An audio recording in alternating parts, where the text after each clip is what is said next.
ఇక జాతీయ స్థాయిలో జరుగుతున్న ఒకానొక పరిణామము అది ఇండియా కూటమి. ఇండియా కూటమి తరఫున ప్రధానమంత్రి అభ్యర్థిగా ఖర్గే ఉండాలని కేజ్రీవాల్, మమతా బెనర్జీ చేసిన సూచన. 2 డజన్లకు సంబంధించిన పార్టీలు ఇండియా కూటమిగా ఏర్పడి అవి 4వ సమావేశం నిన్న జరిగింది. ఆ సమావేశంలో తీసుకున్న నిర్ణయం నరేంద్ర మోదీని ఢీకొట్టాలంటే కనుక బలమైన నాయకులు ఉండాలి. ఆ బలమైన నాయకులు ఎవరై ఉండాలి? మనం ఛత్తీస్గఢ్, రాజస్థాన్, మధ్యప్రదేశ్లలో ఒక్కొక్క రాష్ట్రంలో ఒక సామాజిక వర్గానికి ప్రయారిటీ ఇచ్చింది. BC, ST, OC. ఇక్కడ బీసీ అభ్యర్థిగా ప్రధానమంత్రి నరేంద్ర మోడీ ఎక్స్పోజ్ అవుతున్నారు కాబట్టి ఒక దళితుని ప్రధానమంత్రి అభ్యర్థిగా పెడితే కనుక కౌంటర్ పార్ట్ అవుతుందనే ఒక ఆలోచన కూడా ఇండియా కూటమి నాయకులు చేసినట్టు తెలుస్తున్నది. దీంతోపాటు 300 స్థానాలలో కాంగ్రెస్ పార్టీ పోటీ చేయాలని మమతా బెనర్జీ ఒక ప్రతిపాదన చేసింది. తోపాటుగా శరద్ పవార్, కేజ్రీవాల్, డిఎంకే నేతలు, మమతా బెనర్జీ, అఖిలేష్ యాదవ్ వీళ్ళు చేస్తున్న ఒక ప్రతిపాదన ఏమిటంటే ఆయా రాష్ట్రాలలో తాము ఇండియా కూటమి తరపున నేతృత్వం వహిస్తామని చెప్తున్నారు. అయితే ఉమ్మడిగా ముకుల్ వాస్నిక్ ఎంపీ, కాంగ్రెస్ ఎంపీ, వీరి కన్వీనర్గా ఇండియా కూటమి సంబంధించిన అంశాలపైన, ఉమ్మడి ఎజెండాపైన, సీట్లకు సంబంధించిన అంశాలపైన ఒక కమిటీ ఏర్పాటు చేసిండ్రు. ఆ కమిటీకి ముకుల్ వాస్నిక్ కన్వీనర్గా ఉన్నారు. ఈ కన్వీనర్గా ఉన్న ఈ కమిటీ అందరినీ కోఆర్డినేట్ చేయబోతున్నది. రాబోయే రోజులలో, రాబోయే లోక్సభ ఎన్నికల్లో ఏ పార్టీతో ఎట్లా సర్దుబాటు చేసుకోవాలి, ఇప్పటికే అక్కడక్కడ గందరగోళం కనబడుతున్నది. మొన్నటి మధ్యప్రదేశ్ ఎన్నికల్లో, రాజస్థాన్ ఎన్నికల్లో ఇండియా కూటమిలో ఉన్న పార్టీలకు సంబంధం లేకుండా కాంగ్రెస్ పార్టీ సొంతంగా వ్యవహరించింది.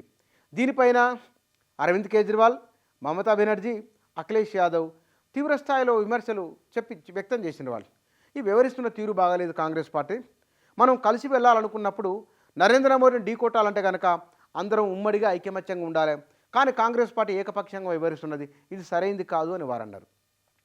ఇప్పుడు దానికి రాహుల్ గాంధీ లేదా మరికొంతమంది కాంగ్రెస్ నాయకులు చెప్పిన ఒకానొక మాట, అసెంబ్లీ ఎన్నికల విషయంలో ఎవరి వ్యూహం వారిదే ఉంటుంది, పార్లమెంటు ఎన్నికల్లో ఒక ఉమ్మడి వ్యూహం ఉండాలని వారు అన్నారు. బహుశా ఈ ఉమ్మడి వ్యూహం ఎట్లా ఉండాలనే దానికి వాళ్ళు కోఆర్డినేట్ చేసుకున్న ఒక కమిటీ. ఆ కమిటీలో ఈ నాయకులు వెస్ట్ బెంగాల్ నుంచి మమతా బెనర్జీ, యూపీ నుంచి అఖిలేష్ యాదవ్, ఢిల్లీ నుంచి అరవింద్ కేజ్రీవాల్, ఇట్లా కొంతమంది, మహారాష్ట్ర నుంచి శరద్ పవార్, కొంతమంది నాయకులు ఉన్నారు. వీరు ఉమ్మడి ఎజెండాను నిర్ణయించడం, సీట్ల పంపకాలకు సంబంధించి ఒక ఒప్పందం చేసుకోవడం, ఓటు బదిలీ అయ్యే విధంగా పరస్పరం అంగీకారం కుదుర్చుకోవడం, ఇవి వారి ముందున్న సవాళ్ళు. మరి నరేంద్ర మోదీని ఢీకొరాలంటే కనుక ఈ ప్రయత్నాల్లో మరింత వేగం ఉండాలి, మరింత నిర్దిష్టత ఉండాలి, మరింత ఐక్యత ఉండాలి. ఉంటే తప్ప సాధ్యం కాదు అని విపక్షాలు భావిస్తున్నాయి.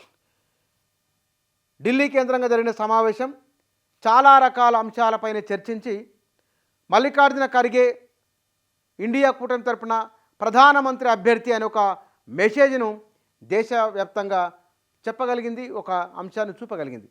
అయితే రాహుల్ గాంధీ, సోనియా గాంధీ, ప్రియాంక గాంధీ కాంగ్రెస్ పార్టీ నుంచి ఏ అభిప్రాయం వస్తుందో తెలియదు. కానీ మల్లికార్జున ఖర్గే చెప్పిన ఒక మాట ఏమిటంటే ముందుగా ఇండియా కూటమి గెలవాలి, ఆ తర్వాత ప్రధానమంత్రి ఎవరో చూద్దామని ఆయన అన్నారు. సరే, ప్రధానమంత్రి ఎవరు అన్నప్పుడు మిత్రపక్షాల నుంచి వచ్చిన అభ్యర్థిగా మాత్రం మల్లికార్జున ఖర్గే ఉన్నారు. అంటే అరవింద్ కేజ్రీవాల్, శరద్ పవార్, మమతా బెనర్జీ ప్రధాని రేసులో లేరు. అంటే కాంగ్రెస్ పార్టీ ప్రధానమంత్రి అభ్యర్థి ఉండబోతున్నారు. కాబట్టి ఇండియా కూటమిని లీడ్ చేస్తున్న పెద్ద పార్టీ కాంగ్రెస్ వారే ప్రధానమంత్రి కాబోతున్నారు. దీనికి సంబంధించి ఒక మెసేజ్ మాత్రం బయటికి వచ్చింది. ఇది ఇండియా కూటమికి సంబంధించిన డెవలప్మెంటు, ఇండియా కూటమికి సంబంధించిన మీడియాలో వచ్చిన కథనాలు ఇవి.